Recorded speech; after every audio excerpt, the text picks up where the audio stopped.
राज्यात हिंदी सक्तीवरून एकीकडे राज्यकर्ते भिडलेले असताना दुसरीकडे मात्र प्राथमिक शिक्षणासाठी आदिवासी विद्यार्थ्यांना जीवघेणा प्रवास करावा लागतो। अतिशय विदारक चित्र आहे।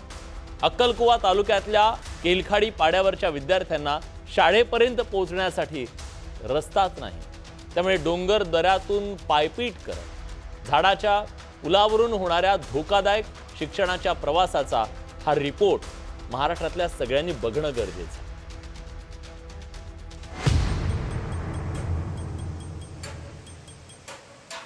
दोरीचा आधार घेत झाडाच्या निसरड्या ओंडक्यावर तोल राखत ओढा पार करणारी ही चिमुरडी आहेत अक्कलकुवा तालुक्यातील केलखाडी गावातील शाळेतील मुलं।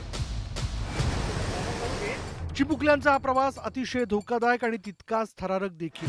जरसा तोल गेला किंवा पाय सटकला की खाली नदीत पडून पाण्याच्या प्रवाहात वाहून जाण्याची भीती। या झाडाचा आधार घेत जीवघेणी कसरत या विद्यार्थ्यांना रोजच करावी लागते। एका तारेचा आणि झाडाचा आधार घेत ही मुलं नदी ओलांडतात। हा ओंडकाच या विद्यार्थ्यांसाठी पूल। हे केवळ एक दिवसाचं नाहीये, तर दर दिवशी हे दिव्य पार करावं लागतं। हा त्यांचा धोकादायक प्रवास सुरू आहे, तो केवळ शाळेसाठी। प्रशासन किंवा ग्रामपंचायतचे काही सरपंच असेल किंवा जे कर्मचारी अधिकारी असेल ते कोणी इकडे लक्ष देत नव्हे।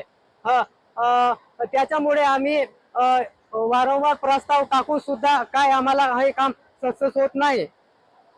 पण सध्याची स्थिती अशी आहे की किंवा एखादा आजारी माणूस असेल त्यांना सुद्धा आम्ही या जोडीचा झोका बांधून मग या झाडाच्या फांदीवरनं प्रवास करून मग इकडच्या साईडला लागतो। नदी फार मोठी असल्याने झाडावर प्रवास करावा लागतो। लहान मुलं एकदम नाजूक मुलं आहे, पालक सुद्धा ठेवायला येत नाही आणि मुलांना जेमतेम धरून इकडे तिकडे काढावा लागतं संध्याकाळी आणि सकाळी शाळा सुटल्यावर आणि शाळा भरणे अगोदर।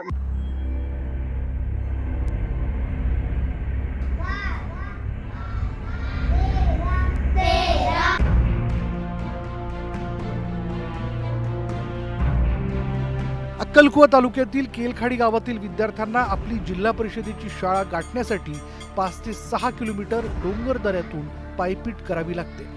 मात्र पावसाळ्यात अडचण निर्माण होते ती केलखाडी नदीला आलेल्या पुरामुळे। गेल्या 5 वर्षांहून अधिक काळापासून या ठिकाणचे ग्रामस्थ या ठिकाणी साकव बांधण्याची मागणी करतात। मात्र झोपेचं सोंग घेतलेल्या प्रशासनाला जाग येईल तेव्हा खरं। 10-15 वर्ष झालं सर, म्हणजे पहिले तर होतच, गाडव सुद्धा येत नाही होता, अशी स्थिती आहे। पण आता तर सर डोंगरा पहाड मध्ये सगळे रोड झाले, हा झाले, सगळे झाले ना सर। आमच्याच गावाला कसं काही रोड नाही, काही नाही। राज्यात त्रिभाषा सूत्र धोरणावरून राजकारण तापल्याचं पाहायला मिळालं। मात्र मराठीच्या नावानं छाती बडवणाऱ्या सत्ताधारी आणि विरोधकांना या अक्कलकुवा केलखाडी गावातील या चिमुरड्यांचा धोकादायक प्रवास कधी दिसणार आहे, हाच खरा प्रश्न। मात्र प्रशासनाला इथे साधा साकव बनावा अशी सुद्धा जाग आलेली नाही।